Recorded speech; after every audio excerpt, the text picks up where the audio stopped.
भारतीय शिक्षा के संबंध में जितना डाटा है वर्तमान में मौजूद, वो सारा डाटा इन्हीं धर्मपाल जी का है, किसी और का नहीं है दुनिया में किसी के पास।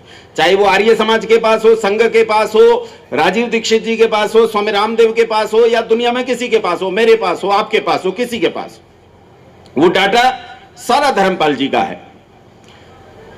इसी ब्यूटीफुल ट्री में उन्होंने भारत के एजुकेशन स्ट्रक्चर के बारे में बात की, और उसी एजुकेशन स्ट्रक्चर के बारे में मैं आपसे बात कर रहा हूं। उसी एजुकेशन स्ट्रक्चर पर मैंने आपसे कहा कि मैं दो चीजों पर काम कर रहा हूं, एक उपनिषद विद्यालय और दूसरा शास्त्रकुलम। और ये दोनों प्रकल्प मूल रूप से मेरी बुद्धि के नहीं है, ये मैंने किसी का उधार स्वरूप लिया है। जिनका लिया है उन्हें मैं अपने जीवन का आदर्श मानता हूं। वो जिन्हें इस दुनिया ने भुला दिया, वो जिन्हें उनके परिवार ने भुला दिया, वो जिन्हें विद्वानों ने भुला दिया, वो जिस व्यक्ति की पूजा होनी चाहिए थी, उसे पूजा के स्थान से उठाकर एक और रख दिया गया, खाली चित्र बनाकर अपने घरों में टांग दिया गया। इस 26 साल के लड़के का नाम था पंडित गुरुदत्त विद्यार्थी। नाम सुना है? नाम सुना है? पंडित गुरुदत्त विद्यार्थी पर क्या काम हुआ? वो पंडित गुरुदत्त विद्यार्थी जिसके संबंध में कुछ मनीषियों का मानना यह है कि उसे मोक्ष तक यात्रा करने के लिए 10 जन्म और लगे होंगे, बस। इतना बुद्धिमान पंडित गुरुदत्त विद्यार्थी। गुरुकुलों में हमारे छात्र अष्टाध्यायी रट्टा मारती बैठ के गुरुकुलों में पढ़ते हैं और सालों लग जाते हैं अष्टाध्यायी को याद करने में। वो सूत्र रट्टे मारने पड़ते, वृद्धि राधे चदेंगुणा इको गुण बद्धीना धातु लोपार धातु के किंगिति च दीव, वो रट्टा मारते। और इन्हें रट्टा मारने में साल साल लग जाता है, 1.5 साल लग जाता है। कई तो ऐसे बुद्धिमान छात्र भी आते हैं जिन्हें 6-7 साल भी लग जाते हैं और समावर्तन संस्कार करके घर चले जाते हैं, लेकिन अष्टाध्यायी याद नहीं होती। इसीलिए गुरुकुलों में छात्र इस अष्टाध्यायी को कष्टाध्यायी कहते हैं। बहुत कष्टाध्यायी है, बड़ा कष्ट देती है। इस अष्टाध्यायी को पंडित गुरुदत्त विद्यार्थी के संबंध में कहा जाता है कि उन्होंने 18-20 दिन में उल्टा सीधा दोनों तरह याद कर दिया था। मतलब अंतिम सूत्र से पहले सूत्र तक 4000 सूत्रों को सुना देते थे। लाला लाजपत राय एक स्थान पर अपने पत्र में जिक्र करते हैं कि मैं गुरुदत्त के साथ एक दुकान पर चला गया। पहले पुस्तक विक्रेता दुकान पर ऐसे जैसे आर्य समाज के पुस्तक विक्रेता पुस्तक बेचते हैं, ऐसे बेचते थे। तो दुकान पर चला गया तो पुस्तक विक्रेता ने पुस्तकें समेट ली। हमने कहा भाई ऐसा क्यों कर रहा है, पुस्तक देखेंगे तो खरीदेंगे ना। बोले आपके लिए कोई टेंशन नहीं है, आप पुस्तक देखो, खड़े होकर यहां आराम से अध्ययन करो, अच्छे से देखो, फिर खरीदो, इसे नहीं दिखाऊंगा। बोले क्यों, इसे क्यों नहीं दिखाएगा? बोले पढ़ता नहीं है, निगल जाता है। पुस्तक को उठाता है और उसे निगल जाता है, और वहां सामने चौराहे पर खड़ा होकर उस पुस्तक का प्रचार करता है, मेरी बिक्री बेकार। कौन खरीदेगा जब पुस्तक का सारा रहस्य खोल दिया? इसे नहीं दिखाऊंगा पुस्तक। वो पंडित गुरुदत्त विद्यार्थी जिसकी बुद्धि के संबंध में कहा जाता था कि विलक्षण बुद्धियों में भी जो विलक्षणतम था, उस पंडित गुरुदत्त विद्यार्थी ने, जिसके लेख छपने के बाद पाश्चात्य दार्शनिक घबरा जाते थे और कुछ लिखने के बाद डरते थे कि गुरुदत्त का खंडन ना आ जाए, उस पंडित गुरुदत्त विद्यार्थी ने भारत के पूरे एजुकेशनल स्ट्रक्चर को चुनौती देने की मन में विचार किया और एक मौलिक कंसेप्ट उनके दिमाग में आया जो आज डीएवी के नाम से जाना जाता है। डीएवी का नाम सुना है? सुना है ना? दयानंद एंग्लो विद्यालय। दयानंद एंग्लो विद्यालय ने इस देश में सबको वेद पढ़ा डाला है ना। डीएवी में क्या पढ़ाया जाता है? वेद नहीं पढ़ाया जाता, उपनिषद पढ़ाया जाता होगा, दर्शन पढ़ाते होंगे, व्याकरण पढ़ाते होंगे। दयानंद कहां है इसमें? ठीक है, ये भी ठीक है। इसे अच्छे से समझने का यत्न करो कि पंडित गुरुदत्त विद्यार्थी का जो डीएवी था वो ये डीएवी नहीं है। पंडित गुरुदत्त विद्यार्थी के जीते जी जब इस डीएवी में संशोधन करके इसे मिकोले एजुकेशन के अंतर्गत पूरी तरह अनुरूप कर दिया गया, तो पंडित गुरुदत्त विद्यार्थी ने इससे इस्तीफा दे दिया। मैं इसमें शामिल नहीं रहूं, ये तो भारतीयता की हत्या करने वाला है। 20 लाख रुपए जो इकट्ठे किए गए थे डीएवी के लिए, 20 लाख, समझते हो 20 लाख? मुझे आज नहीं मिलते, मैं गुरुकुल चलाता हूं। आज जब रुपए का मूल्य कुछ नहीं रहा, उस समय जब रुपए का मूल्य कितना भारी रहा होगा कि 1 रुपए में आदमी अपने विद्यालय की सारी फीस जमा करके कमरे का किराया और खाने का खर्चा सभी 1 रुपए में पूरा कर देता था साल भर का। उस समय 1 रुपए का मूल्य कितनी बड़ी राशि रहा होगा। उस समय के 20 लाख रुपए आज के कितने बैठेंगे जी? बोलो कई सौ करोड़ बैठेंगे कि नहीं बैठेंगे? वो 20 लाख रुपए को तिलांजलि देकर, लात मारकर, ठोकर मारकर अपने 22 छात्रों का हाथ पकड़कर अपने घर की टूटी हुई छत पर बैठकर अपने छात्रों को पढ़ाया पंडित गुरुदत्त विद्यार्थी ने। उन्हीं पंडित गुरुदत्त विद्यार्थी का मौलिक कंसेप्ट था डीएवी संकल्पना, लेकिन वो डीएवी संकल्पना नहीं रही, बर्बाद हो गई। आज षड्यंत्र पूर्वक डीएवी स्कूल्स में से, डीएवी कॉलेजेस में से पंडित गुरुदत्त विद्यार्थी का नाम तक मिटा दिया गया है। मैं पूरे देश में जाता हूं और डीएवी में जाकर पंडित गुरुदत्त विद्यार्थी का चित्र ढूंढने का प्रयास करता हूं। वहां मुझे छोटा मोटा कोई चित्र ऋषि दयानंद का मिलता है, एक बड़ा सा चित्र महात्मा हंसराज का मिलता है, एक बड़ा सा चित्र एक और मनुष्य का मिलता है। उसके अलावा मुझे वहां पंडित गुरुदत्त विद्यार्थी का कोई चित्र दिखाई नहीं देता।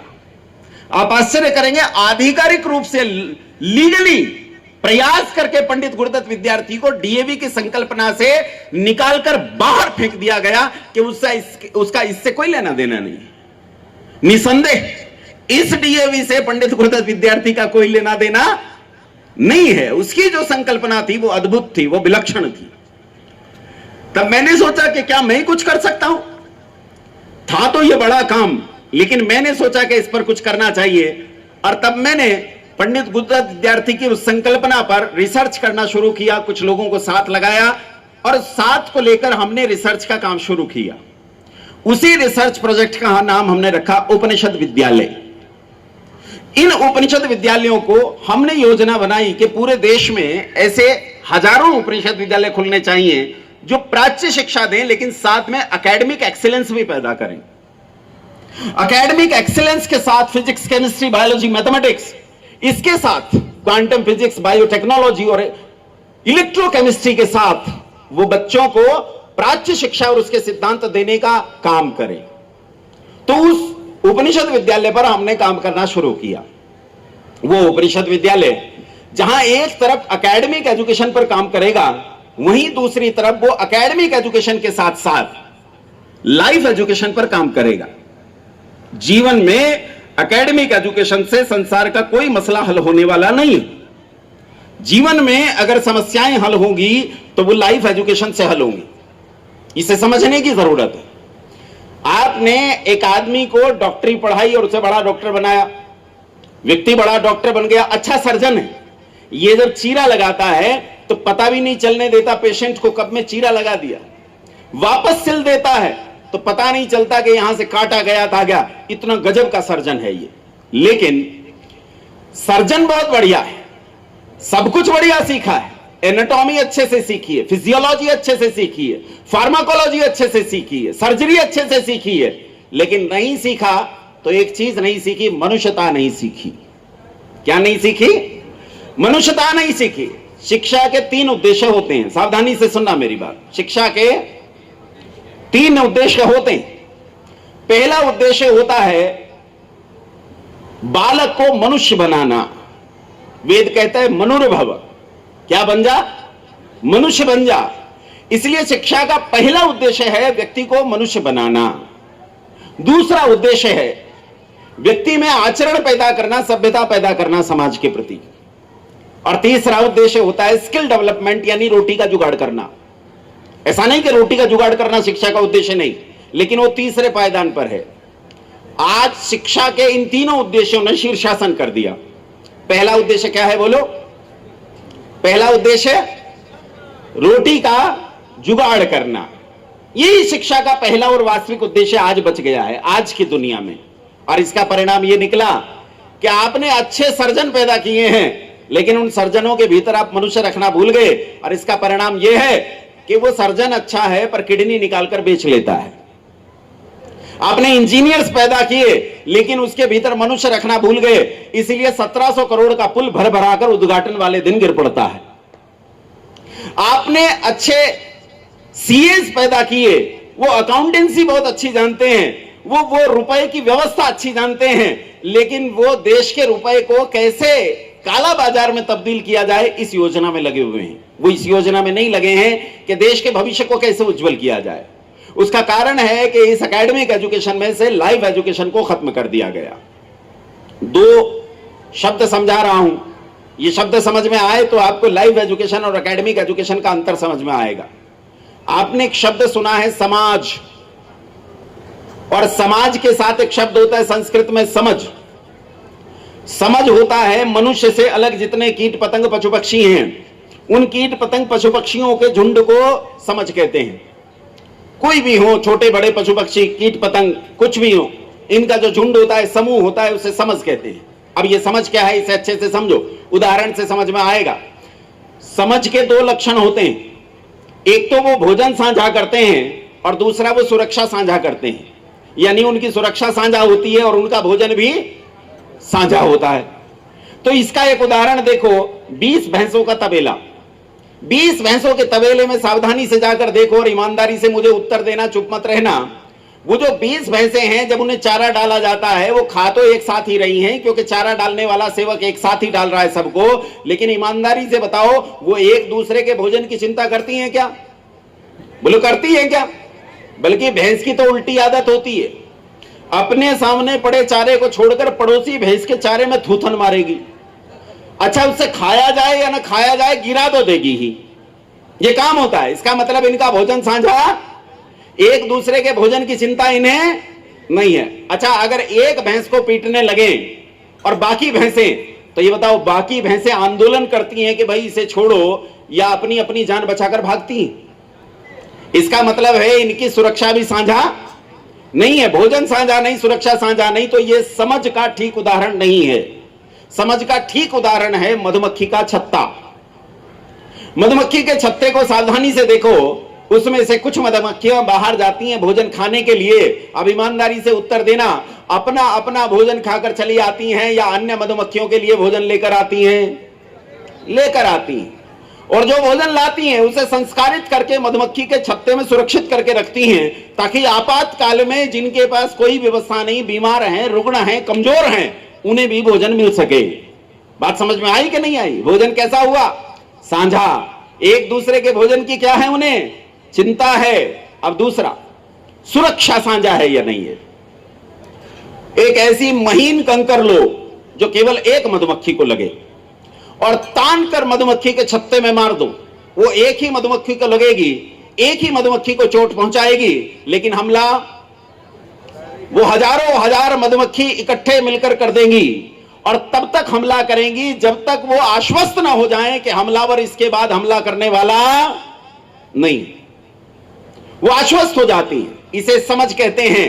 भोजन साझा और सुरक्षा भी साझा।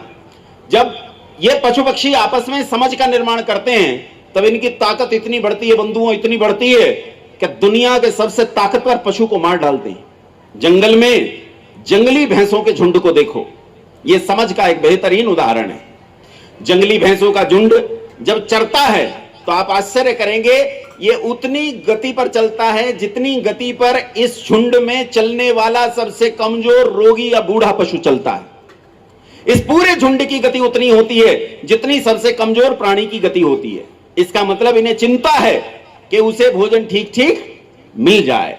पानी एक साथ पीते हैं, भोजन एक साथ खाते हैं। इसके अलावा ये अपनी सुरक्षा को कैसे डिजाइन करते हैं, इसे अच्छे से समझो कि जो मादा पशु हैं, गर्भवती हैं या बच्चे हैं, उन्हें झुंड के सबसे भीतर रखा जाता है। उनके बाहर दूसरे मजबूत पशु होते हैं, उनके बाहर उनसे मजबूत और उनके बाहर उनसे मजबूत, 3 सुरक्षा घेरे ये बनाते। सबसे मजबूत पशु सबसे बाहर होते हैं। और आप आश्चर्य करोगे कि जंगली भैंसों के झुंड पर अगर सिंह हमला कर दे तो बहुत कम ऐसे अवसर होते हैं कि सिंह किसी पशु को मार ले। उल्टा ही परिणाम निकलता है, ये सारे जंगली भैंसे मिलकर सिंह को मार डालते हैं। यह समझ की ताकत है। समाज किसे कहते हैं? इसी समझ के इन 2 गुणों में, साझा भोजन और साझा सुरक्षा, इन 2 गुणों में एक गुण और मिला दो और इस तीसरे गुण का नाम है जीवन का साझा उद्देश्य।